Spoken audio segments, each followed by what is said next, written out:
Les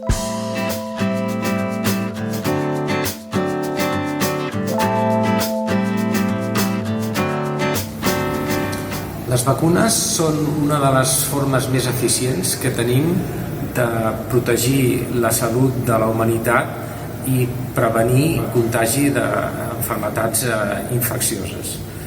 En aquests moments en tenim una que està causant una pandèmia de molta importància, com és el cas de la Covid-19.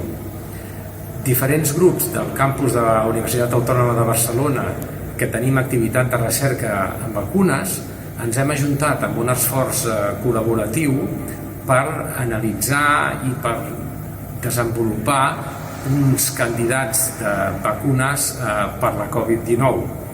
I aquest esforç inclou grups que estem a l'Escola d'Enginyeria, a l'Institut de Biotecnologia, a la Facultat de Veterinària, i en col·laboració amb investigadors clínics dels diferents hospitals de la Universitat Autònoma de Barcelona.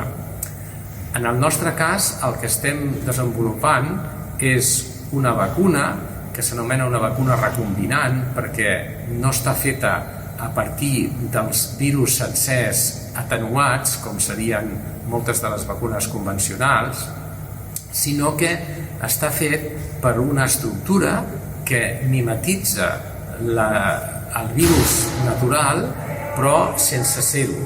I aquestes estructures s'anomenen virus-like particles en anglès o partícules semblants a virus.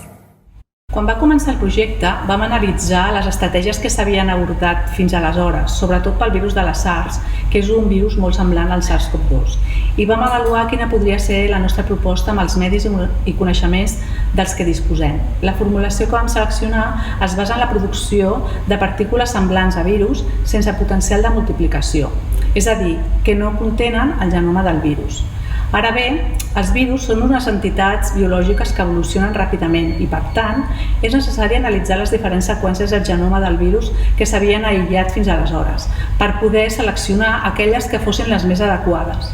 Per aquesta raó ha estat imprescindible fer una anàlisi bioinformàtica d'aquestes seqüències i fer una comparativa amb el virus que s'assembla tant, que és el virus de la SARS. Les virus-like particles o VLPs són estructures que mimetitzen els virus natius sense aportar informació genètica dins. És per això que no són infectives i per tant són candidats vacunals molt més segurs que les vacunes tradicionals. En el nostre cas, el que fem és a la part externa d'aquestes VLPs afegir-hi els epítops antigènics del SARS-CoV-2, el virus de la Covid-19, per així generar el nostre candidat de vacuna. Una de les principals avantatges de les VLPs, a part de no ser infectives, és que al ser igual que els virus per la seva part externa, desperten dos tipus de resposta immunitària. Per un costat, la resposta d'anticossos i per altre, la resposta de les cèl·lules T. Un cop tenim diversos candidats per fer la nostra vacuna, el que hem de fer és produir-los a una escala suficient en bioreactors per poder produir prou material per fer les proves amb animals. A part dels reactors per poder produir les VLPs, al nostre laboratori també tenim els equipaments per poder purificar-les. Tenim tant la part de concentració de VLPs com la part de la cromatografia. Aquests equips ens permeten tenir unes VLPs perfectament purificades amb una qualitat que ens permet injectar animals.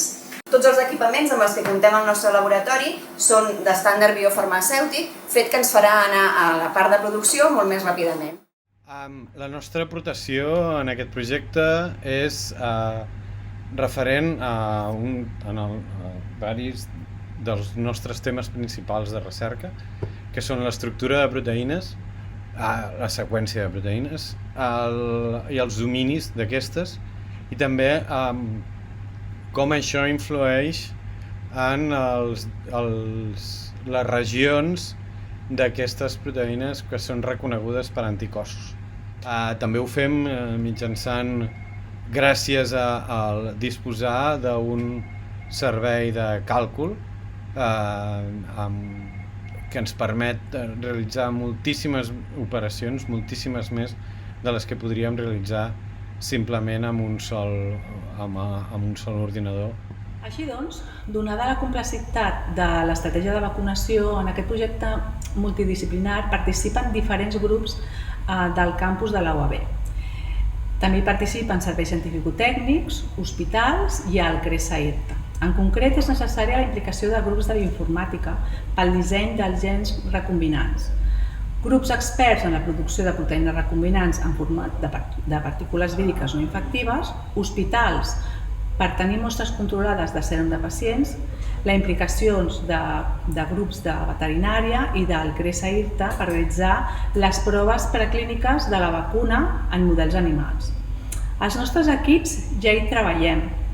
Per poder cobrir aquestes despeses necessitem l'ajuda de tothom i per aquesta raó hem fet una crida a la solidaritat.